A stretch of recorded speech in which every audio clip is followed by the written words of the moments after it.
alguém aqui? Tâmara, não tem, né? O PDF da aula, mas alguém não tem? Vocês têm? Todo mundo tem? No grupo? Aí, né?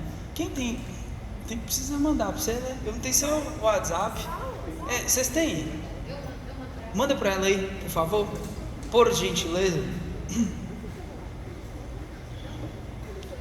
Que aí vai ser bom demais.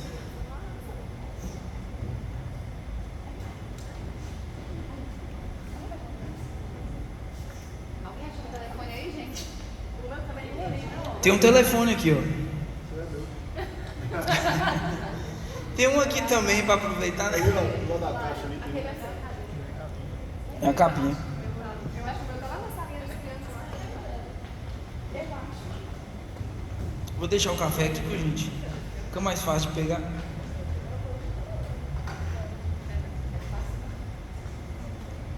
Vai ter que passar por mim primeiro para pegar o café. Não é? Vou lá em cima, viu?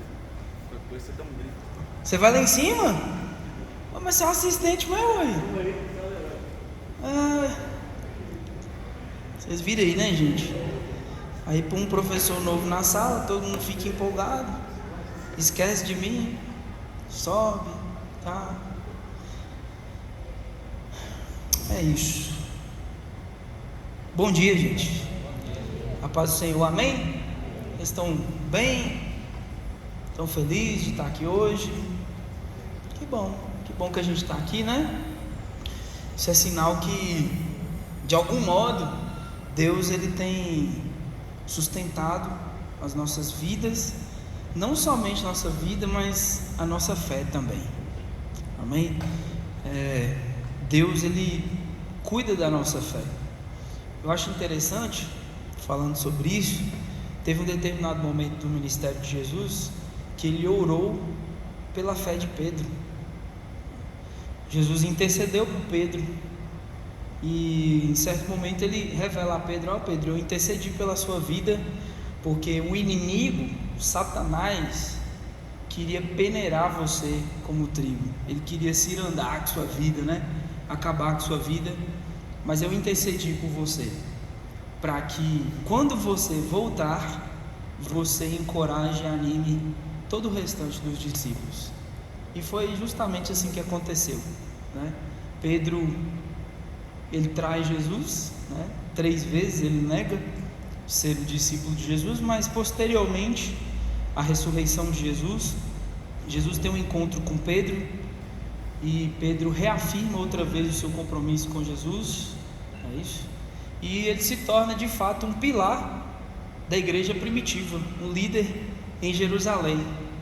E isso tudo mostra como que a intercessão de Jesus é poderosa, né?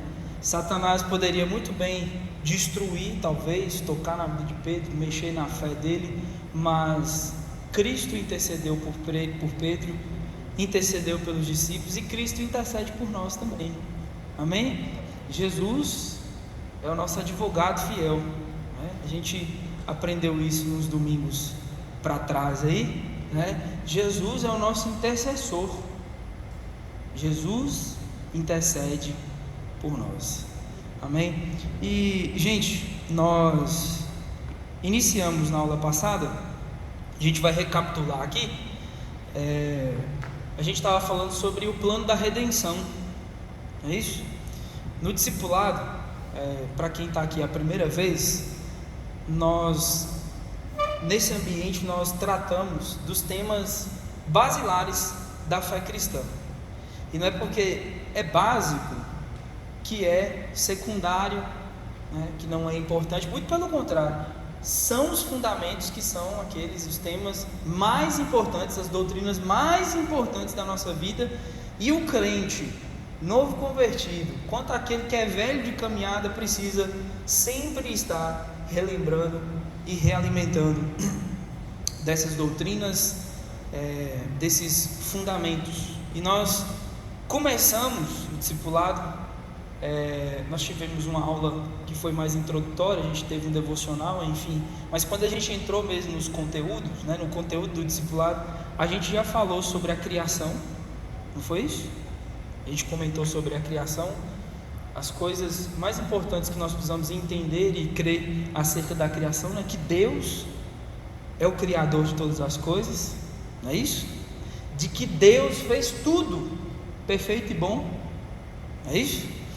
Sobretudo, Deus fez tudo perfeito e bom com um propósito. Foi a aula da criação que a gente falou, não é isso? Deus é o Criador, Ele cria tudo perfeito e bom. O próprio Deus, né, Sandoval, olhar para a criação e falar assim: ficou muito bom, né? Então pensa alguém que tem critério e bons critérios para as coisas, é o próprio Deus, né? A gente avalia ali as coisas, a gente às vezes tem um olhar meio míope, né, para a realidade, para o que está sendo feito, enfim, mas Deus, Ele é puro na sua perspectiva, naquilo que Ele olha, o seu critério é puro e verdadeiro, e Deus olha para a sua criação e diz: ficou bom demais, né? E para além disso, Deus criou tudo com um propósito. Deus criou a gente e Deus nos criou com um propósito, né? O Evangelho de João vai dizer, estou recapitulando aqui, né, que tudo foi feito por Ele, por meio dEle e para Ele. E essa preposição "e para", né, para Jesus, né, para Deus, é que contém o propósito de toda a criação. Tudo foi feito para Ele, foi para Ele. Então nós fomos criados com um propósito, e você não vai precisar pagar 15 mil para você descobrir isso numa palestra, amém? Nosso propósito é muito claro, a Bíblia diz para nós fomos criados para Deus. Então, se eu vivo uma vida dedicada a agradar a Deus e para a glória de Deus, não importa o que eu faça, eu estou vivendo meu propósito, entende? O apóstolo Paulo, ele amplia isso muito para o cotidiano, o dia a dia, a vida ordinária. Ele diz o seguinte: olha, quer comais, quer bebais, quer façais qualquer outra coisa, façam tudo para a glória de Deus. De modo que, se eu tomo meu café para a glória de Deus com o coração grato, esse café ordinário, simples, está cumprindo o meu propósito, entende isso? Então, se eu estou na igreja para a glória de Deus, o meu propósito está sendo cumprido. Se eu acordo, respiro, dou graças a Deus e vivo um dia para Deus, dedicado a Deus, no cuidado dos filhos, no ensino, no zelo pela minha casa, no meu trabalho, na minha área profissional, qualquer coisa, com tudo, gente, com tudo que a gente faz, nós podemos glorificar a Deus. Essa perspectiva, ela é muito importante para nós protestantes, porque ao longo da história da igreja foi dividida algumas tarefas que eram consideradas sacras e secular, né? Profanas, né? Sagrado e profano. Quem já ouviu essa distinção aqui, essa dicotomia? Isso é sagrado, isso é profano. Por volta ali do ano 325, quando é instituída a religião do Império, a religião católica, né? Se torna a religião oficial de Roma. Se estabeleceu também não somente uma divisão religiosa, mas sociológica. Existia o clero, que eram as pessoas que entendiam, detentores do saber da igreja, a elite espiritual, e a denominada plebe, que são os leigos, o povo que não entendia de Bíblia, não entendia de teologia e por consequência estava mais afastada de Deus. E tinha-se muito uma compreensão a partir da atividade que essas pessoas exerciam na sociedade. Se você é um clérigo, você faz algo para a glória de Deus. Mas se você é um sapateiro, seu trabalho não é tão importante assim, portanto não glorifica tanto a Deus, é secundário, é secular. Mas com a reforma protestante, nós trouxemos esse conceito de Paulo outra vez, de que não existe trabalhos mais santos para Deus, uma vez que todos os trabalhos, sejam qual for, são dedicados a Deus, são feitos com um coração cheio de fé, gratidão para a glória de Deus. Todos os trabalhos bendizem o nome do Senhor, de modo que o pastor, quando prega, glorifica a Deus. Mas se você, voltando para o exemplo do sapateiro, se você é um sapateiro, faz sapato de qualidade, dá o seu melhor e vende por um preço justo, você glorifica a Deus tanto quanto o pastor. Eu estou usando esse exemplo do sapateiro Porque Lutero falou sobre isso, né? Um sapateiro, nos dias de Lutero, chegou para Lutero e falou para ele assim: ó, Lutero, como eu posso glorificar a Deus com o meu trabalho? Lutero virou para ele e falou assim: ó, dê o seu melhor, faça o melhor sapato, sandália, e venda por um preço justo. É isso? Está glorificando a Deus, irmãos. Está glorificando a Deus. Então, a gente quebra um pouco com esse tipo de elite espiritual. Entende? Isso é muito bom, porque em certa medida, talvez você, irmão, talvez você, minha irmã, que não exerce o ministério eclesiástico, não é um pastor, missionária, enfim, talvez em algum momento na sua espiritualidade você possa ter pensado que, cara, eu não estou glorificando a Deus tanto assim. Eu acho que eu deveria fazer igual o pastor, eu acho que eu deveria fazer igual o fulano. Por entender que talvez não estar em cima do púlpito, você seja um cristão de segunda categoria. Entende isso? Mas isso é uma mentira. Isso é uma mentira. Não existe cristão de segunda categoria. Não existe um crente de segunda categoria.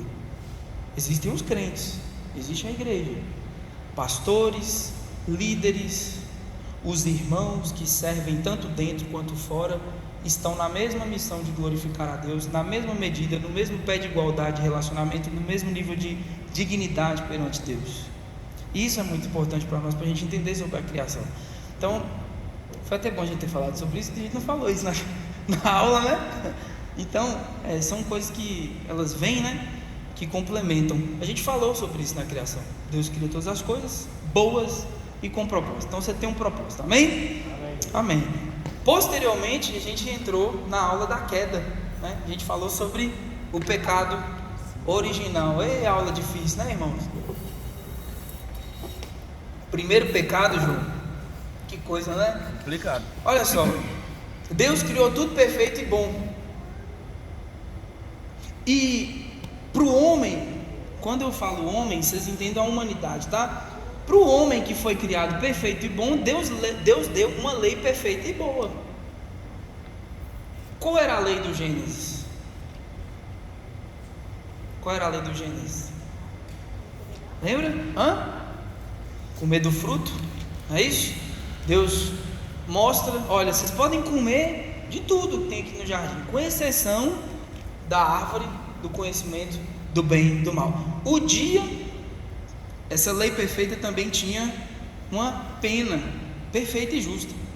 O dia que vocês comerem do fruto, vocês vão morrer, não é isso? E aí, com aquele tanto de árvore, gente, com aquele tanto de fruta no jardim, Adão e Eva, eles vão lá no pé de piqui. Era o pé de piqui? Não, né? Mas vão lá na árvore do conhecimento do bem e do mal, seduzidos por Satanás, na persona da serpente. Eles caem em pecado, eles pecam contra Deus. E a gente viu nessa aula as influências do pecado na vida dos delegados, né, da humanidade, os representantes ali, Adão e Eva. Eles morrem espiritualmente, o que não significa aniquilação, amém? Não é que a alma e o espírito deixa de existir. Morte naquele contexto ali para Deus é separação de Deus. Entende isso? Então, espiritualmente, o homem foi separado de Deus. Entende isso? O homem também morreu posteriormente, né? Bem posteriormente, que foi quase 900 anos, né? 900 anos que Adão viveu. Ele morre, né? Depois do dilúvio, a gente vai ver que o fenômeno da morte ele passa a ser mais recorrente, curto espaço de tempo em relação ao que durava antes, né? Depois do dilúvio, a humanidade ela passa a viver menos, né? Mas eles morrem, né, espiritualmente, e eles morrem fisicamente também. E isso se estende a nós. É importante a gente compreender isso. Eu gosto muito do exemplo da árvore, né? Você não vai achar abacate no pé de piqui, embora pareça, né, a fruta, né? Você tem que abrir, tem um caroço lá dentro. Você não vai achar laranja no pé de morango, não é isso? E você não vai achar filho de Adão perfeito, justo, santo e bom, né? Nós viemos desse casal, nós viemos dos nossos pais, dos nossos representantes no Éden, e essa corrupção, esse pecado é passado de geração para geração, de modo que a gente já tem imediatamente, na primeira família ali, o primeiro homicídio da Bíblia, né? Um irmão se volta contra o outro, Caim mata Abel, né? De forma terrível. Olha, irmãos, que coisa desastrosa já no início ali, entende? Então, não dá para a gente ter essa percepção da realidade, de que tipo assim, o tempo foi passando e o pecado foi sendo enfraquecido no coração do homem. Não. O tempo foi passando, eles esqueceram da queda e, portanto, foram se tornando perfeitos, pessoas aperfeiçoadas. Não. As crianças são puras e tudo. Você vê um menino dando soco na boca do outro, já... né? Eu pequeno já fazia isso. Eu via pirulito na boca do coleguinha desse trem aqui, pá! Já toma, já é ganancioso, já não gosta de compartilhar as coisas, não é isso? Compartilha o brinquedo com seu irmão? Não! Dá para ele agora. Aí vira o capeta, o terror. Não é isso? Pecado, gente. Pecado. Entende isso? Pode falar, Siqueira. Só essa questão dos anos. Tem gente que fala que o pessoal vivia mais e tem gente que fala que a contagem era diferente. O que você acredita com essa relação? Sinceramente, eu acredito que diminuiu-se mesmo os anos. Sabe por quê? Vamos lá. O autor do Pentateuco é um só praticamente, é Moisés, entende? E Moisés, no seu tempo, ele escreve o Gênesis, a história de Noé, de Jó, de Abraão. Ele não está descolado de uma realidade, certo? Ele está colado numa realidade que interpreta tempo, né? Gerações, estações, entende isso? E isso não tem problema a gente considerar isso que eu vou falar aqui, tá? É inevitável que o autor não ponha as impressões de seu tempo naquilo que ele está escrevendo, entende isso? E Deus trabalha dessa forma também. Não é algo que compromete a revelação divina, o conteúdo daquilo que ele está trazendo, entende? Então, por esse motivo escriturístico, né, do tempo em que Moisés está posto em sua realidade, a contagem dos seus dias era aquela, e também porque os seus ouvintes imediatos, os primeiros, eles precisavam entender aquilo que Moisés estava escrevendo. Eu acredito que ele se valeu da perspectiva dos seus dias para poder contar aquela história, entende isso? Então faz mais sentido a tese, a teoria de que o tempo tenha sido encurtado, que vivia mais mesmo. Inclusive a gente tem Matusalém, né? 969 anos, foi, Michael, alguma coisa assim, né? Quase 1000 anos, meu Deus do céu. Se eu fosse Matusalém, eu estava assim, Senhor, me leva, pelo amor de Deus, que né? Como é que pode? Fala que a contagem do tempo era diferente. Fala assim, sim. 900 anos, mas não era 900 anos. Foi isso, exatamente. E o povo naquela época tinha outra disposição, era o vestido. Exatamente. Pois é, né? Eu acho que tem fatores. Hoje, 900 anos seria... Tem fatores físicos que também eles contribuem para essas pessoas viverem mais, porque As doenças, no caso ali, por exemplo, os alimentos eram muito puros, sabe? Alimentos de primeira, etc. Não ficava na mesma alimentação que a gente tem hoje. Sim. Fora a disposição, por exemplo, Abraão sair da terra prometida e andar não sei quantos km para outro lugar, e etc. Isso aí contribui para a saúde. Agora dentro, alguém que quer falar desse lado aqui? Agora trazendo também uma perspectiva mais social do pecado, Noé chegou, os dias de Noé chegaram no ápice da perversidade, justamente porque homens maus não morriam. Sim. Entende isso? Então talvez Deus, né? Deus talvez possa ter encurtado o tempo da vida. Demorando demais, então, tipo assim, gente, se esse povo continuar vivendo o tanto que está vivendo, eles vão se matar e destruir tudo aí. Né? Já encurtou muito, né? Foi pra 120 Demais, 120 anos, né? Depois. Acho que não. Sim. Eu quero viver mais ou menos isso aí, glória a Deus. Mas que bom, né, gente? Que homens maus, eles morrem. Eles estão morrendo hoje aí, ó. Tá morrendo, É o mal, é um pouco menos mal o mundo por causa disso. Né? Você acha que Moisés viveu quantos anos? Que coisa. Hã? Você acha que Moisés Eu não tenho a conta certa, mas eu acho que Moisés viveu mais de 100 anos. Uma coisa assim. Eu tenho que olhar direito. Eu acho que tem Na Bíblia. na Bíblia o relato. Depois você dá um Google aí, eu acho que acha quanto tempo que Moisés viveu. Mas foi em torno disso, sabe? Foi em torno disso. Gente, mas sobre a queda foi isso, né? Que a gente viu. E aí a gente entrou na aula, que é a aula que nós estamos trazendo aqui hoje, que é a redenção. O que é a redenção?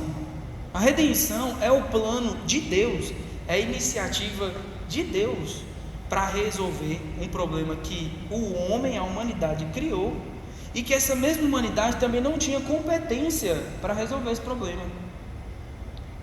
Você já criou um problema que você não deu conta de resolver? Vários. Já? Vários? Eita, várias coisas difíceis, né? Você cria o problema e você fala, meu Deus, só na hora de resolver você fala, meu Deus, que eu sou incompetente, mas que incompetente, né? Você se sente uma ameba, né?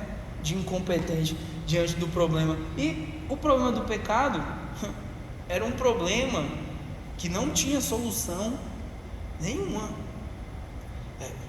O homem criou um problema que não poderia ser resolvido com os recursos humanos, né? Uma vez que a própria lei perfeita de Deus dizia, olha, o dia que você comer, você vai morrer, ponto, acabou, não tem mais, não tem, se você se arrepender, não tem, né? Foi uma lei perfeita e a sua penalidade perfeita, justa e eterna também. E aí, gente, só poderia ser resolvido esse problema com a gente que está de fora dessa realidade. Quem está submetido à realidade do pecado não tem as competências e os recursos necessários para resolver o problema do pecado. É preciso um agente de fora, né, que não está submetido ao governo do pecado, né, às suas implicações, à sua influência, e por outros motivos também. Não se pode ser um ser humano, né, ou um homem caído, descendente de Adão, entende? E é nesse ponto que o próprio Deus, ele promove a redenção. Deus é esse agente de fora. Deus, ele é imanente, ele está na nossa realidade, mas ele é transcendente também. Ele é um Deus que está fora também. E dentro dessa perspectiva de um Deus que é transcendente, de um Deus que está fora, né, que não está submetido a governo nenhum, ao pecado, às influências, ele é esse agente poderoso, competente, único, que poderia resolver o problema do pecado. Então a redenção a gente colocou aqui, né? Deus, com seu poder e graça, providenciou um meio para redimir sua criação, a saber, seu Filho Jesus Cristo, e por meio dele reconciliar a humanidade consigo. É o plano da redenção. Redimir, gente, traz o conceito de comprar, tá certo? É assim, ó, nos tempos bíblicos tinha lá um escravo. Quando alguém queria redimir aquele escravo, ele ia lá, pagava o preço que o dono exigia por aquele escravo, e agora, a partir daquele momento, aquele escravo passaria a ser da pessoa, né? Ou livre. Então, redenção, redimir, tem esse conceito de comprar para si. E quando a gente fala que nós fomos redimidos pelo sangue de Jesus, nós estamos dizendo, em outras palavras, que nós fomos comprados por Cristo, que foi um alto preço, o sangue dele, para Ele mesmo. Ele nos comprou. Comprou de quem, pastor? Do domínio do pecado, do império das trevas, do estado de condenação. Ele nos tirou desse lugar porque Ele nos comprou. Entende isso? Então, o plano da redenção compreende nesse trabalho de Deus, unicamente de Deus. E aí a gente tem aqui, ó, o primeiro versículo, Gênesis 3,15, que vai falar, a primeira revelação, a primeira narrativa do Evangelho, que é a boa notícia de Deus, de redenção, prescrita na Bíblia. Primeiro, embora seja um lampejo, uma poeirinha, já está em Gênesis. Vamos ler? Olha, Gênesis 3,15 diz, está aí na tela: porém inimizade entre você e a mulher. Aqui é Deus dizendo para a serpente: entre a sua descendência e o descendente dela, este lhe ferirá a cabeça e você lhe ferirá o calcanhar. Então aqui Deus está trazendo um lampejo, né? Embora seja algo turvo, não se pode ver a compreensão total e plena do Evangelho, mas isso aqui já é uma profecia de Deus naqueles dias, de que haveria de vir o descendente da mulher, ele seria ferido no calcanhar pela serpente, né, que dá a entender o tipo de morte, o sofrimento, é alguém que precisaria sofrer, mas esse lhe feriria a cabeça, ou seja, esse descendente da mulher daria o golpe final, fatal, sobre a serpente. E é exatamente isso que Jesus faz na cruz. Na cruz ele é ferido, ele é moído, mas o golpe final foi o de Jesus, tanto na cruz e especialmente na sua ressurreição. Quando Jesus ele ressuscita, ele anuncia para todo mundo, né, que ele está vivo, que ele é vitorioso, né, e que a morte foi vencida. A morte foi vencida. Lembra que a pena perfeita da lei perfeita de Deus no Gênesis era a morte? Não é isso? Jesus venceu a penalidade. Entende isso? Jesus venceu a morte na cruz. Então o golpe final, certeiro, eficaz sobre a morte, sobre a penitência, sobre a ira, é o de Cristo. Então já em Gênesis já traz essa anunciação ao homem. Gente, é sempre bom a gente ter em vistas, quando a gente fala de redenção, a iniciativa de Deus. Isso é muito importante. A iniciativa é sempre de Deus. A gente fala sempre aqui nos cultos, né? Que bom que você está aqui hoje, que bom que você veio. Mas a iniciativa nessa espiritualidade, nesse relacionamento que hoje você tem com Deus, não foi seu. Não foi seu. A iniciativa é sempre de Deus. Ah, mas eu decidi ir lá. Mas o Espírito Santo, ele te tocou, ele te convenceu, com muito amor, com muita graça, ele te envolveu e ele te atraiu para Jesus. Então a iniciativa é sempre de Deus. A iniciativa é sempre de Deus. Por que eu estou dizendo isso? Já no Gênesis é muito bem ilustrado isso para nós. Quando o homem e a mulher eles pecam, eles se veem nus, não é isso? Procuram ali roupas de folhagem, né, para se vestir. Eles vão lá e se escondem. Qual é o impulso natural do pecado?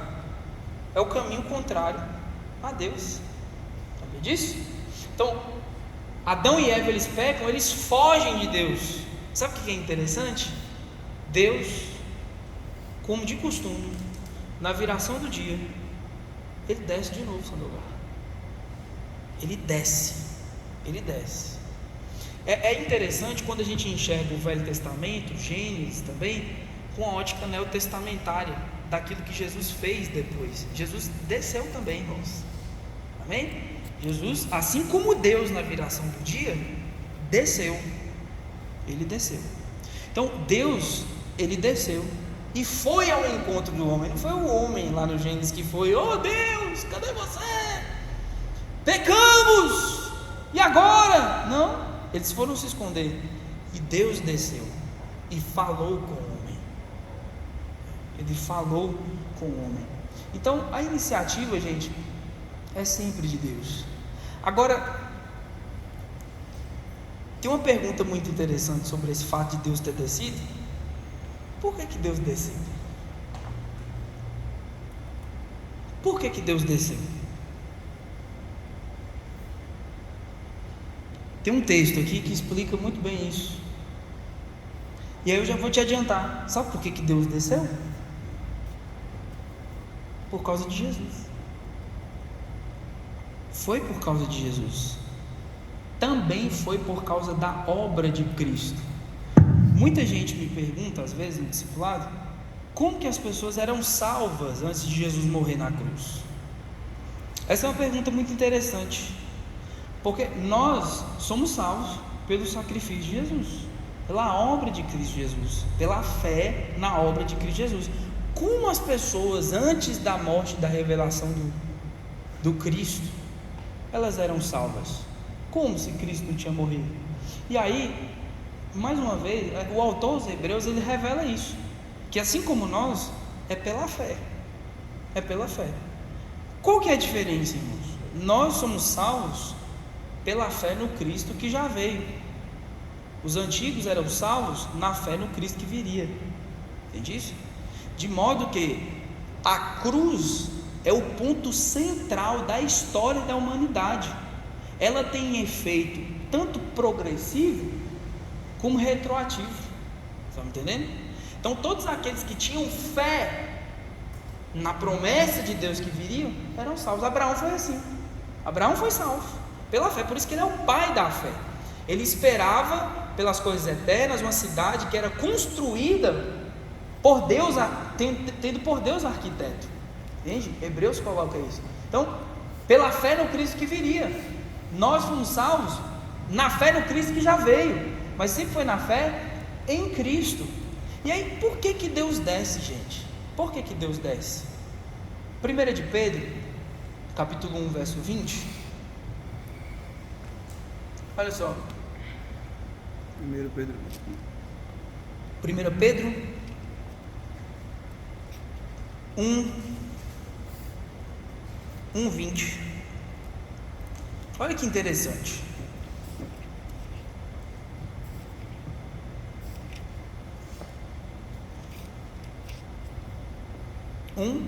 Todo mundo achou aí?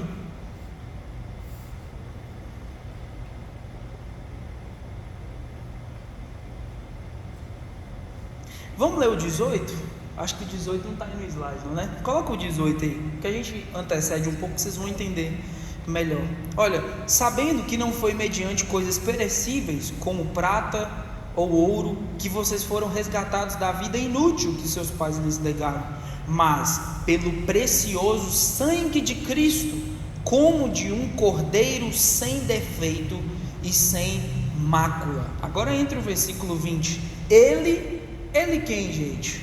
Ele, o sangue de Cristo, como de um cordeiro sem defeito, foi conhecido antes da fundação do mundo, mas foi manifestado nesses últimos tempos em favor de vocês.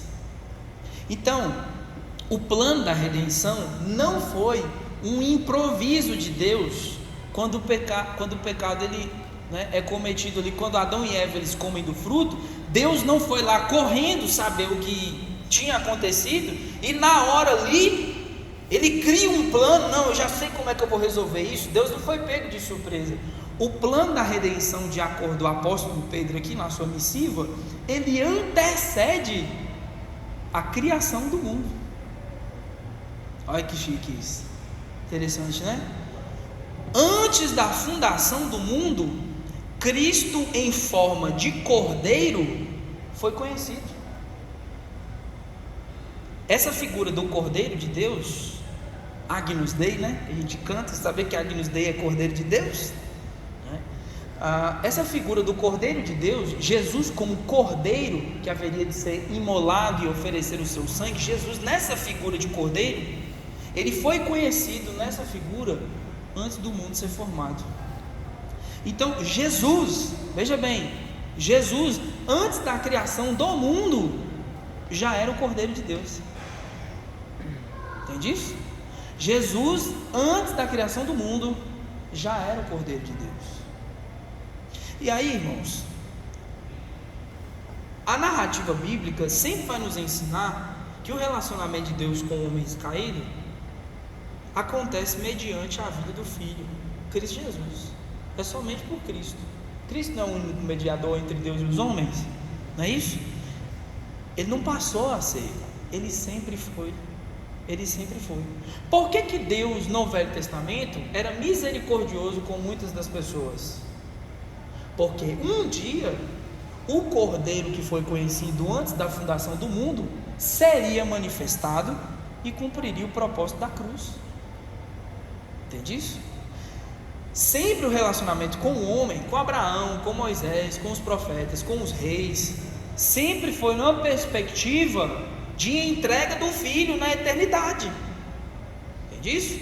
De modo que Deus poderia descer no Éden, porque o Cordeiro já havia sido providenciado. Entende? Se não houvesse o Filho, a entrega do Filho, nem a obra de Cristo Jesus na cruz, Deus naquele instante viraria as costas, deixaria, acaba com esse mundo de vez, explode esse negócio e deixa acabar, deixa para lá. Entende? Mas por causa da vida do Filho, e como o Cordeiro conhecido antes da fundação do mundo, Deus ele pode se relacionar tanto com o homem do Velho Testamento quanto do Novo, porque o efeito e o conhecimento da obra de Cristo não é somente histórica, ela é eterna, para trás e para frente. É engraçado a gente falar isso, né? É eterno para trás, é eterno para frente, não, mas é eterno, entende? Ela é eterna. Então sempre houve o Cordeiro, sempre houve para nós o Filho que haveria de nos redimir. Por isso que Deus também, Felipe, se relacionou com o homem por causa do Cristo que haveria de vir.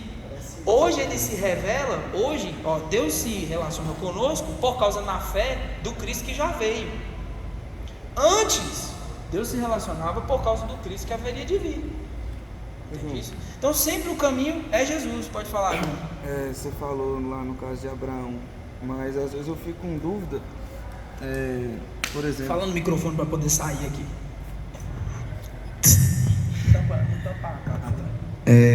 Às vezes eu fico com dúvida porque, tipo assim, no caso de Abraão, a gente sabe que só Jesus salva. Então, separando a Trindade, a redenção é obra de Cristo, e no caso Deus é justiça, etc. O Espírito Santo é mediador.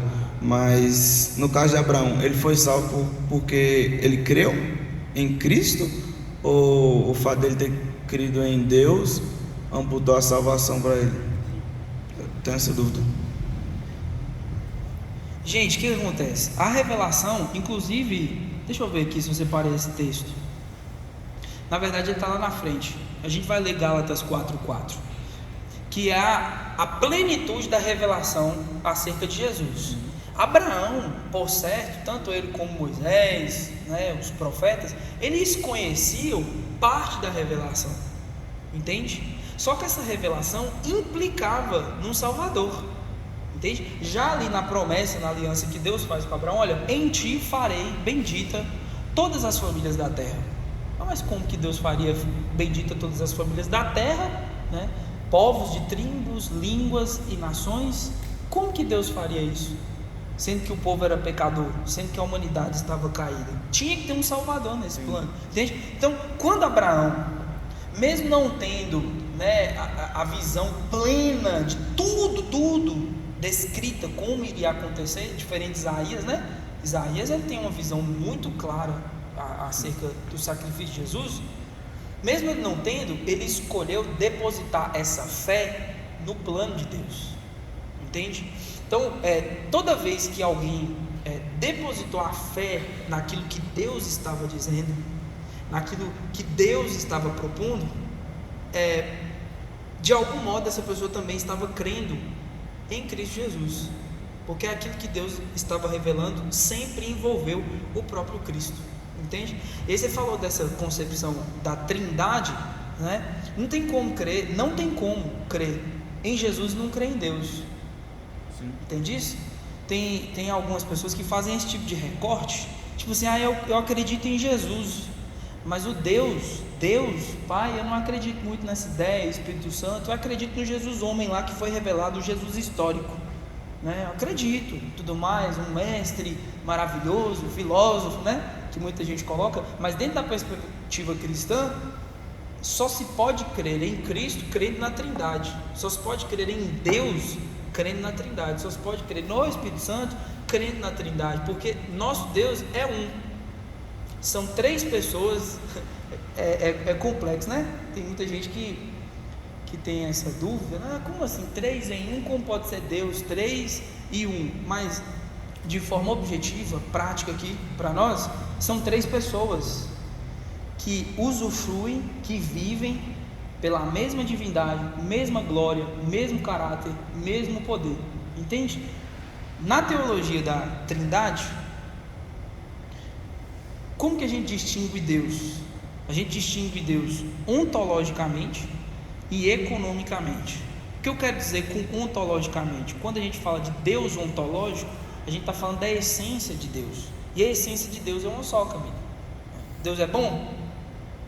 Não é? Deus Pai, Deus Filho e Espírito Santo são bons. É bom. Entende? Deus é glorioso? Tanto o Pai quanto o Filho quanto o Espírito é glorioso também. Qual atributo que o Pai tem que o Filho não tenha? Os atributos, eles são compartilhados pela Trindade. A divindade, o ser glorioso, é o mesmo, a essência é a mesma. Então, ontologicamente, que é na base, na essência, Deus é um. Entende isso? Agora, economicamente, a gente vai falar sobre distribuição de serviço. Aí nós temos as 3 pessoas.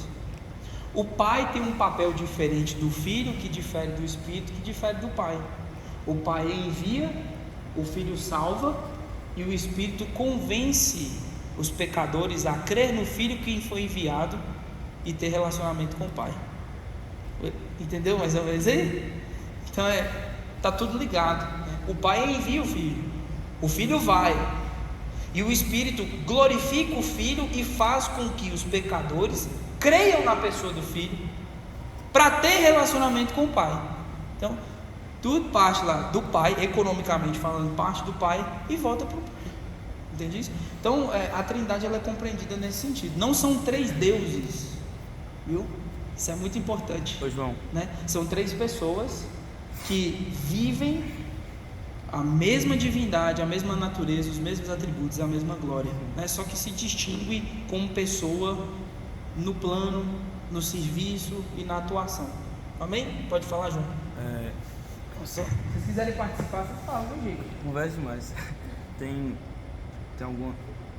Desligou. Tem algumas pessoas, até eu tinha essa dúvida quando eu comecei a discipular, que tipo, achavam que Deus Pai era maior que Deus Filho, por causa daquela passagem, né? Que Jesus fala para o Pai, que o que está acima é maior que ele. Só que no caso ele estaria falando como humano, né? Porque ele estava como ser humano na terra, mas ele sempre foi 100% Deus e 100% humano. Isso aí, quando eu entendi melhor a Trindade, né? Perfeito. Jesus, ele fala, né, que o Pai era maior que ele, e é justamente no sentido econômico do serviço. No plano da redenção, o Filho, ele é submetido ao Pai. Vocês vão ver que no ministério de Jesus, ele sempre falava assim, eu vim fazer a vontade do meu Pai, eu não vim fazer a minha. No Getsemane, gente, isso é doido demais. No Getsemane, Jesus está lá agonizando, né? E aí sabe o que ele pede para o Pai? Pai, afasta de mim esse cálice, mas não seja feita a minha vontade, mas seja feita a tua. Isso aqui para mim é um mistério. Jesus já sabia, né? Porque olha só, Jesus queria uma coisa naquele momento como homem que o Pai não queria. Sim. Isso é muito louco, não é isso? E aí não entra em conflito, João. Não entra em conflito as 2 pessoas nesse momento, porque uma é submetida. Entende isso? Se fosse ali autônomos dentro desse plano, não quero esse cálice, não. Poderia acontecer isso? Não tem menor cabimento, né? Então, dentro do plano da redenção, implica-se numa submissão, né? E o Filho, enquanto seu ministério de homem aqui na terra, era submisso ao Pai. Nesse sentido, hierarquicamente, o Pai era maior. Nesse sentido. apenas. Só que aí depois que Jesus ele ressuscita, né, a Bíblia vai dizer que ele está à destra do Pai, né, lugar de direito, não tem nome maior que o dele, né, foi lhe dado. Quando Jesus ele ressuscita, ele diz: foi-me dado toda a autoridade, toda. Sobrou alguma para o diabo, gente? Eu gosto dessa pergunta, né? Sobrou alguma para Satanás? Toda a autoridade foi-me dada no céu e na terra. É por isso que o nome de Jesus é coisa chique, né? O nome de Jesus, aí o capeta tem que calar a boca, tem que sair mesmo, porque toda a autoridade foi dada a Jesus nos céus e na terra. Então tudo isso é restituído e eles passam a exercer papel de igualdade nesse sentido do plano da redenção, uma vez que tudo já se cumpriu. É isso? Pode falar, Aline? Eu achei meio complexo esse negócio do Espírito Santo, sempre tive dúvida. Se Deus é um, Jesus é outro, o Espírito Santo é outro, então o Espírito Santo seria tipo uma mistura de Deus e Jesus, ou isso não se explica? É mediador. O que acontece, gente? É importante a gente entender isso, que são 3 pessoas, tá? O Espírito Santo não é uma imanência misturada da pessoa do Pai e da pessoa do Filho, né? O Espírito Santo é uma pessoa distinta, exatamente. Pessoa mesmo. Então existe os 3. Existem os 3 pessoas. Com a mesma função. Não, funções diferentes. Não, estão fazendo o mesmo, você falou a palavra. Com a mesma divindade, mesma glória, mesmos atributos, mas tem função diferente. Existem as 3 pessoas. Por quê? E aí, na defesa do Espírito Santo aí, inclusive estava vindo só, eu não sei se eu posso dar esse spoiler, né? Eu acho que está vindo uma temporada que é sobre isso aí, tá? No molde, aí vocês vão ter que vir no culto jovem. Mas o Espírito Santo, Aline, ele é uma pessoa que tem vontade, querer, plano, desígnio próprio, entende? No Novo Testamento você vai ver o Espírito Santo falando, convencendo, encorajando. Você vai ver ele como um agente todo poderoso, onipotente no Novo Testamento, porque o ministério é assim, ó, o Pai atuou, tem uma ênfase maior no Velho Testamento, o Filho ali durante os 33 anos, né, encarnado e tudo mais. Quando o Espírito Santo desce em Atos 2, ali começa não o trabalho do Espírito Santo, mas uma ênfase maior com o trabalho do Espírito Santo na igreja, entende? Então ele é essa, pronto, vamos para o grego, não é isso? Quando Jesus ele está subindo em Atos capítulo 1, ele fala assim, ó, vou lhes enviar o Paracletos. O que é Paracletos? Outro Consolador, outro que é posto ao lado. Então essa palavra ela distingue muito bem como a qualidade pessoal, a pessoalidade do Espírito Santo. Ele é outra pessoa, entende? Jesus tratou o Espírito Santo como outra pessoa, não como parte de uma energia que brota, porque tem muita gente que tem mesmo essa perspectiva de tipo assim, o Espírito Santo. E aí muita gente acha que o Espírito Santo é um poderzinho, né? Um raio, aquele negócio, um arrepio, tá? Nossa, que presença o Espírito. Não, o Espírito Santo é uma pessoa, entende? E talvez, gente, o Espírito Santo seja o Deus. Eu falo o Deus porque é um Deus só, não é um Deus, é o Deus, que é mais a pessoa mais negligenciada na perspectiva dos cristãos, entende? A gente muitas vezes, talvez na maioria dos ambientes evangélicos do Brasil, o Espírito Santo ele é uma pessoa ou um poder ou alguém a ser manipulado pela igreja, entende? De modo que assim, ó, o Espírito Santo vai fazer aqui, vai o quê? Culto da revelação, vamos para os dons, né? Vem aqui quinta-feira à noite que nós vamos revelar tudo. Vai como? Encaixotou? O Espírito Santo é o vou usar o nome Mike, daquele Mike Maluco. Quem já assistiu, né? O Segredo dos Animais, né? O Segredo dos Animais era uma fazenda, um desenho que na hora que o dono da fazenda saía, O boi levantava, espreguiçava. Fala, chega de ficar de quatro.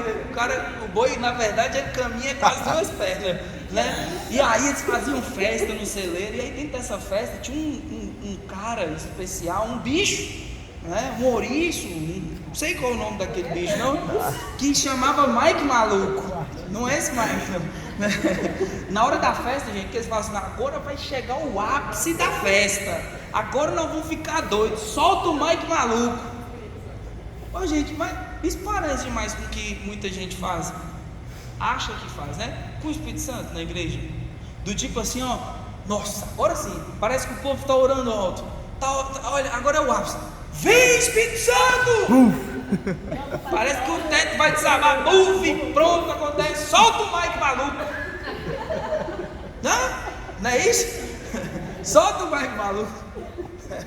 É engraçado isso, né?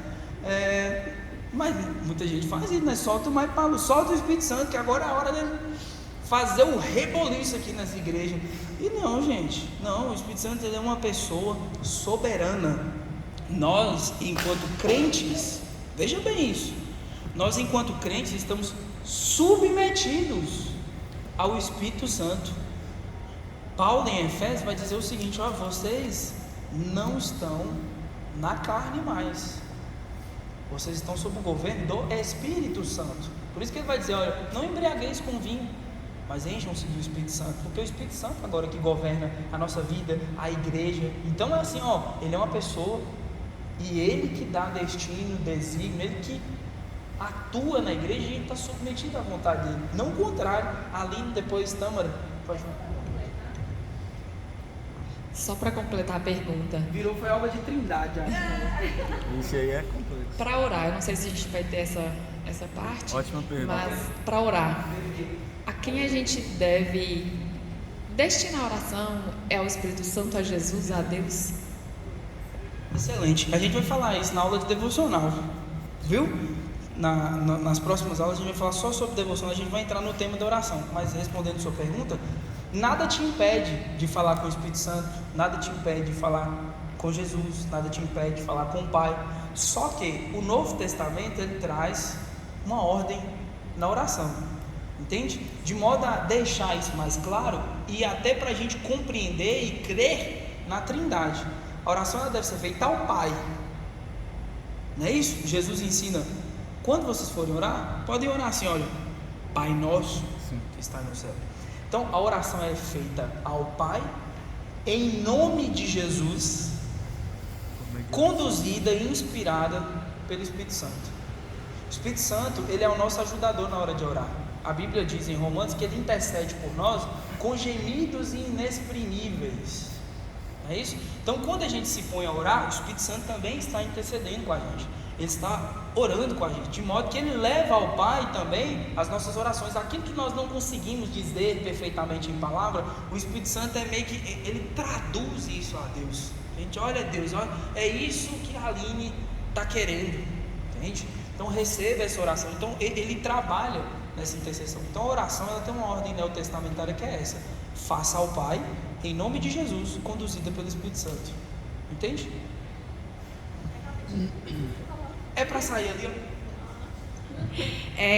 Que privilégio, né? Porque imagina no Velho Testamento sem o Espírito Santo, gente, tudo que você vai fazer, tinha que achar um profeta, tinha que achar alguma coisa, né, para você falar. E hoje a gente tem o testemunho interior do Espírito Santo. E uma vez a gente estava em uma discussão, numa roda, e que a conversa era: muitos cristãos acreditam que o Espírito Santo se ausenta, né, em certos momentos, ou em pecado, e outros não. O Espírito Santo está em você. O que você fala, pastor?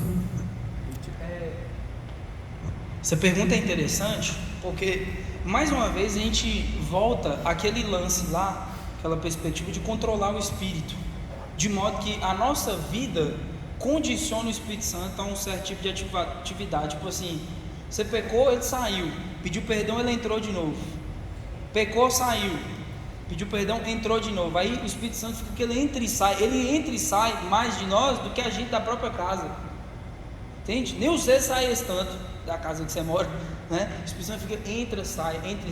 E eu gosto muito de uma palavra que o apóstolo Paulo vai, acho que se não me engano é na carta aos Efésios, ele vai dizer, ó, vocês foram selados com o Espírito Santo. Vocês foram selados. E selo, gente, é justamente, na perspectiva de Paulo, havia um anel, né, do imperador romano que era usado para enviar missivas, e aquilo ali constatava, é como se fosse o carimbo de hoje, né? Constatava aquele, assinatura de César, e vai o anel, o rei, os imperadores faziam muito isso. Toma aí, a carta tinha esse anel. Então ela tinha esse selo, de modo que a carta que não tinha esse selo, ela era duvidosa. Hoje a gente tem, na verdade, a gente quase não usa carta, né? Alguém já enviou carta aqui? Né? Carta para ser enviada no correio tem que ter um selo, vocês sabem disso, né? Se não tem um selo, não é enviado. Mas se você recebeu sem selo, é uma carta duvidosa. Então, o selo é justamente essa ideia, igual ferrar um boi, já viu isso? Né? Foi lá, o Mike tem vários, tem uma manada de boi na fazenda dele, 500 boi, recebe aí, com aquele M assim, ó, né? Esquentou lá, chegou no boi, selou. Aí você joga água em cima daquele, você pode montar esse boi na lama. Depois você passa uma água nele, dá um banho no boi, o selo está lá ainda. Então, gente, o que Paulo ele quer que os cristãos ali imediatos eles compreendam? Olha, o Espírito Santo foi selado em vocês, de modo, e isso é até para gerar temor na gente. Quando você peca, você peca na presença de Deus. Sabe disso? Já viu? Quando às vezes a gente, vou colocar a gente aqui, né? Porque eu também sou pecador, meu Deus do céu. Aí você vai pecar, você olha pro lado assim, será que ninguém está vendo? Deixa eu te falar um negócio, tem alguém vendo, você pode ficar tranquilo. E aí, parece que a gente fecha a janela assim, ó, tem uma janela, né? Deixa eu fechar aqui, meu Deus, Espírito Santo, é o melhor, olha para dentro, né? Você é templo dele, ó, fica calado aí que eu vou pecar agora. Se a gente tivesse essa perspectiva de que ele não se ausenta, de que ele foi selado, de que ele está conosco, até pecar a gente pecaria menos, gente.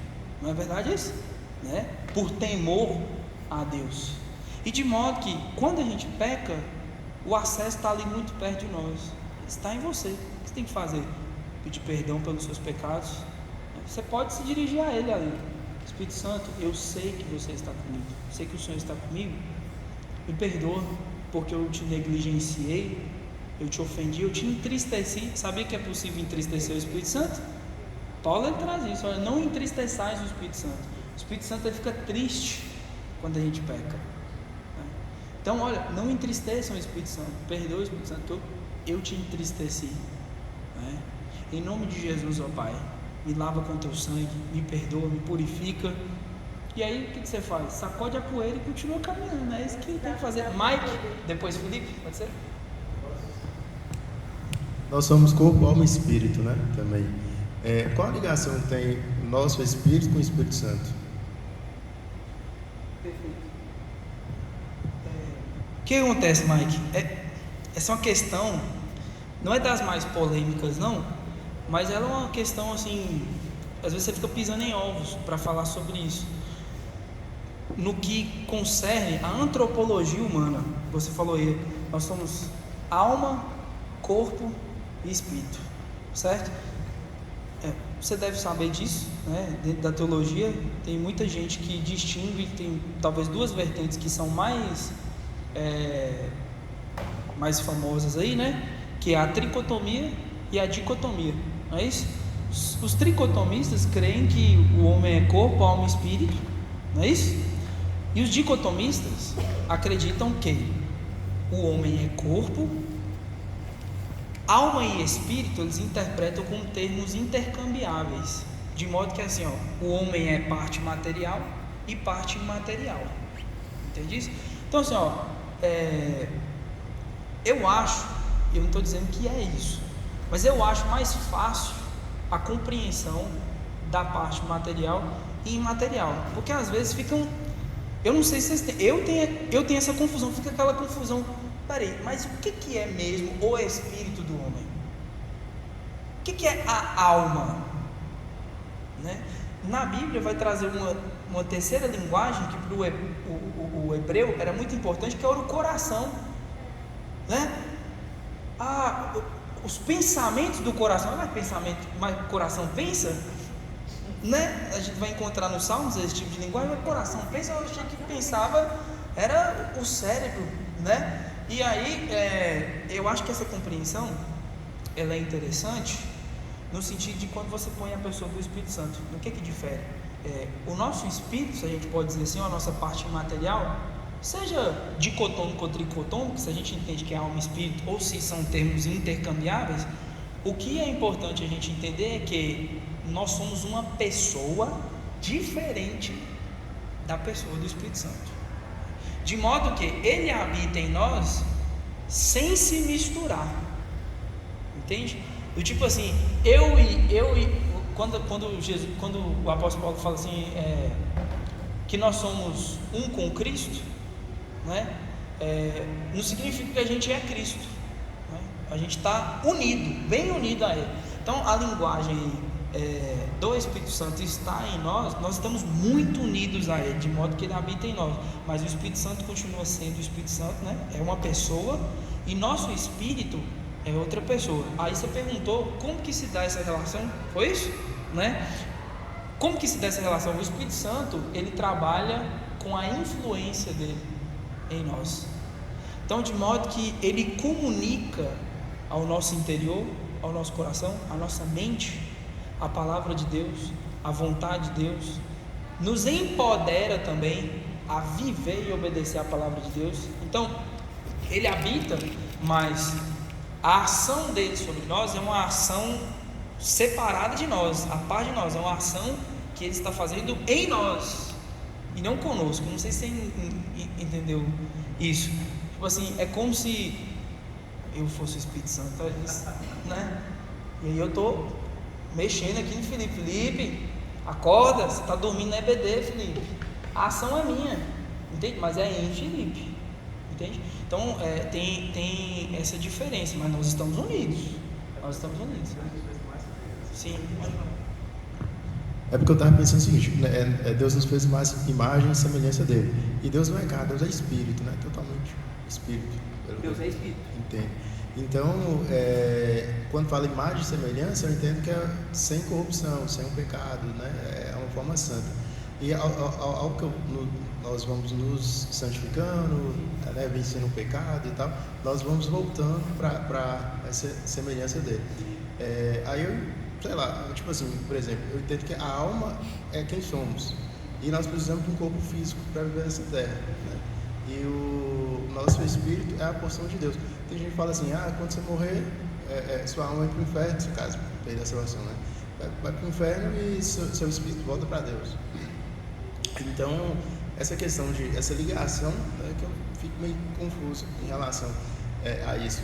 O Espírito é santo, então quando eu vou me santificando, eu acho que está pensando assim, né? O Espírito que é inimigo, mas está mais comunhão com o Espírito Santo. Tipo isso.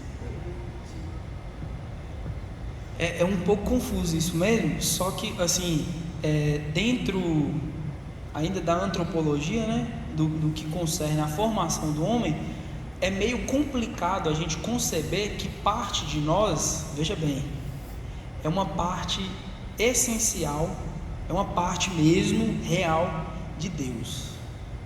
É complicado esse tipo de vertente, porque Deus, ele é indivisível, entende? Ele é um, e não tem como Deus doar uma parte sem doar o todo, entende? Fica meio complicado, tipo assim, se Deus, eu vou pôr uma parte de mim em você, não tem parte de Deus. Deus, ele é indivisível, ele é inteiro, de modo que se Deus der uma parte, fica faltando uma nele. Se ficar faltando, ele não é Deus. Entende isso? Então a gente, dentro dessa compreensão antropológica, a gente às vezes traz algumas implicações à pessoa de Deus, entende? Se ele pôr alguma coisa na gente, parte dele, vai ficar faltando algo nele? Então eu gosto de entender que, por exemplo, quando a gente fala que o Espírito Santo habita em nós, é o Espírito Santo mesmo, é o inteiro de Deus, entende? Mas como é que o inteiro de Deus habita em mim, em Felipe, em Sandoval? Como é que é isso? É a onipresença, né? Deus, ele habita nos cristãos do Brasil, habita nos cristãos lá da China também, não é isso? A sua glória enche toda a terra.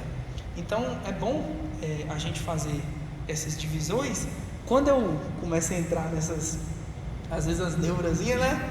Você fala assim, cara, mas que louco é isso aqui. A gente tem que tomar cuidado, às vezes, até onde a gente vai, né? Porque de fato a gente não vai descobrir, né? Às vezes a gente vai ter que falar assim, Deus. Mistério. É a inteligência humilhada, né? O professor Jonas Madureira, ele fala isso, não? Deus humilha a nossa inteligência, Mike, é isso aí. A gente fala assim, eu compreendo até aqui, mas... Aí, sabe o que Paulo fez isso? Paulo, se eu não me engano, em Romanos 11, ele vai falando sobre Deus. Olha, quem deu a conhecer a mente do Senhor? Eu posso falar alguma coisa a Deus? Quem é o homem para dizer alguma coisa a Deus? Ele vai, nesse monólogo, falando consigo mesmo, ele chega num ponto que ele fala, gente, que loucura é essa, né? Grande mistério. E aí, essa reflexão de Paulo se transforma em doxologia, que é isso, glória a Deus, glorificação. Aí ele fala, né? Ó sabedoria da riqueza, né? Quão insondáveis são, né? Ele transforma a sua reflexão, o seu curto intelecto em adoração. Porque se a gente sabe tudo, para que a gente vai adorar? Né? Se a gente compreende tudo e está num pé de igualdade a Deus, para que adorar a Deus? Não é nessa inteligência humilhada que a gente tem a oportunidade de dobrar os nossos joelhos e falar assim, não, é o Senhor que sabe tudo mesmo. Né? Então, mas é muito interessante essa colocação sua aí. Eu penso sobre isso às vezes, né? Mas o Espírito Santo, né, habita em nós, nos influencia, nos faz obedecer à vontade de Deus, nos capacita e é uma pessoa distinta à nossa. Vamos romper, gente, com essa aula? Tá? Gálatas 4:4, isso, já vai abrindo aí. Desculpa. A primeira, em relação a essa questão do Espírito Santo, a gente entendendo os três como Deus. A gente tem um costume, como você falou, de o Espírito Santo ser só esse intermediador, o consolador, quem chega e convence. Só que entendendo da forma que você falou, são três pessoas dentro de um só, que é a Trindade, ou seja, é tudo Deus. Então a gente pode adorar o Espírito Santo? Nossa, que pergunta, viu aí? Meu Deus, que pergunta! Se a gente pode adorar o Espírito Santo? Sim. Uma boa pergunta, sim, sim. Quando a gente fala Espírito. Olha, gente, é importante essa pergunta, Felipe, porque quando a gente vai falar, quando a gente traz o conceito de trindade nas Escrituras, na redenção a trindade é ensinada. Na oração, a trindade é ensinada. No batismo, a trindade é ensinada. Não é isso? Batizando em nome do Pai, do Filho e do Espírito Santo.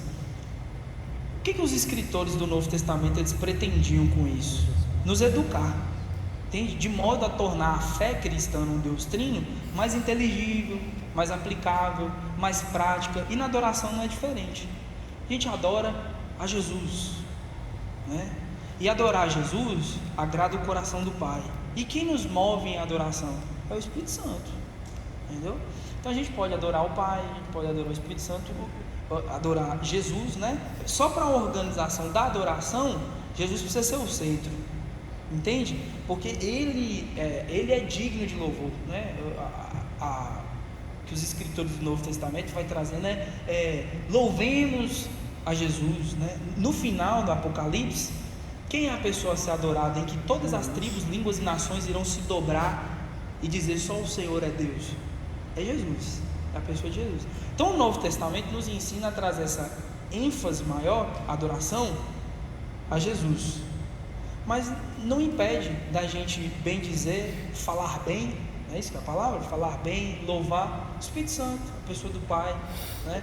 Eu nas minhas orações, eu falo Espírito Santo, o Senhor é maravilhoso, porque o Senhor me constrange quando eu peco, o Senhor enche o meu coração de alegria por Jesus, entende? Eu louvo, eu bendigo o Espírito Santo, né? O Pai, obrigado, porque o Senhor me amou com um amor incondicional, um amor maravilhoso.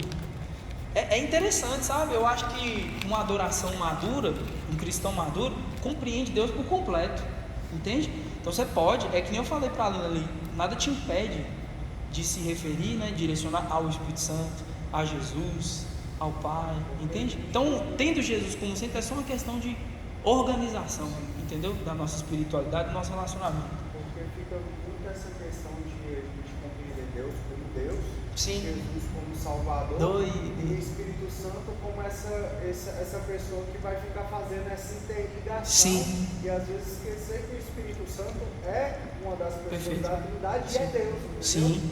Não só ficar usando ele, tipo assim, só como a ponte para chegar ao Deus, ele já é o Deus. Exatamente. Soberano. No Novo Testamento, por isso que eu falo, no Novo Testamento, a ênfase do trabalho é do Espírito Santo, gente. Ananias e Safira, eles morreram, caíram duro no chão, porque mentiram ao Espírito Santo. Estão entendendo? Pedro fala isso, ó. Porque vocês mentiram ao Espírito Santo, vocês vão morrer. Aí, puf, cai fofo, igual um saco de batata no chão. Foi o Espírito Santo. Jesus também enfatiza, né, que a blasfêmia contra o Espírito Santo não tem perdão, para as pessoas, acho que entender o quão importante o quão o Espírito Santo sério é. o Espírito Santo é. Essa questão da blasfêmia contra o Espírito Santo, a gente pode falar sobre isso numa próxima aula, porque é uma questão interessante, né? Por que não tem perdão, gente? Né? A blasfêmia contra o Espírito Santo. O Espírito Santo é quem convence a gente do pecado e nos faz crer em Jesus, sabia disso? Então, uma vez que nós negamos a pessoa que tem esse papel e essa função, nós estamos negando a função e o serviço. De modo que se a gente nega a função e o serviço, como a gente vai crer? Entende isso? Como a gente vai ser perdoado por Deus se a gente nega a pessoa do Espírito Santo e seu trabalho? Entende? Então, né?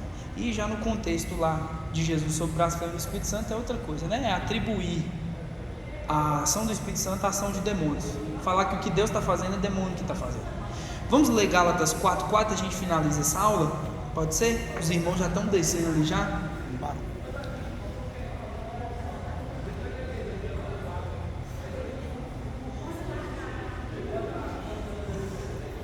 Gálatas 4:4 diz o seguinte: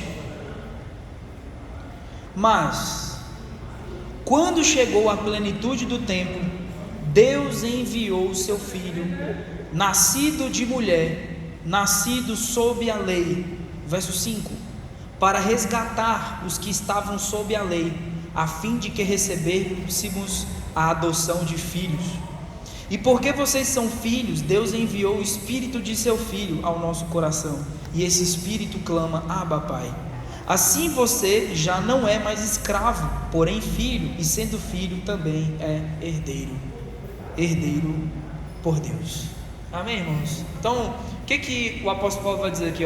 Quando chegou a plenitude do tempo, o Cristo foi revelado, Jesus veio. Quando chegou o tempo oportuno de Deus nesse plano da redenção, Jesus foi revelado e cumpriu o seu propósito. Amém? Então, trazendo aquela perspectiva de antes, Jesus foi conhecido como Cordeiro antes da fundação do mundo. Deus já havia providenciado tudo, mas chegou um momento oportuno em que Jesus foi revelado por Deus. Isso é importante para nós. E é nesse momento, quando Jesus é revelado por Deus, que Ele cumpre ali o seu projeto na cruz, o seu plano, que esse plano da redenção, ele cria corpo, ele cria historicidade, ele cria fato, entende? Experiência, né? O que era sombra, o que era só uma profecia, agora é realidade. Cristo veio, morreu, padeceu pelos nossos pecados. Amém? Então, a redenção é isso. A redenção é o plano de Deus, a iniciativa de Deus para nos redimir, para nos resgatar, para nos comprar, para nos salvar. E quando Jesus, ele morreu naquela cruz, quando ele estava de braços abertos, eu acho muito interessante o que ele diz, que ele vai dizer teotelestai, significa está consumado. Jesus não disse assim: olha, eu tentei, né? Ou do tipo, eu fiz o que eu pude. Não, Jesus disse: está feito. está consumado. Eu sou vitorioso. O plano está feito. E Ele entrega o seu Espírito ao Pai, né? Então, esse plano da redenção, ele não foi uma tentativa de Deus. Ele foi o plano perfeito executado por Deus em favor de nós. De modo que esse plano é eficaz. É por isso que nós estamos aqui hoje. Porque a cruz funciona. Amém? Nós estamos aqui hoje porque o plano de Deus, ele funciona. Ele funcionou. E vai continuar funcionando, gente. Porque Jesus continua salvando muita gente. Amém? Então esse é o plano de Deus para as nossas vidas, para nos salvar, para nos redimir. A gente precisa crer nisso e agradecer a Deus, porque o problema é que a gente não tinha recursos e competência para resolver.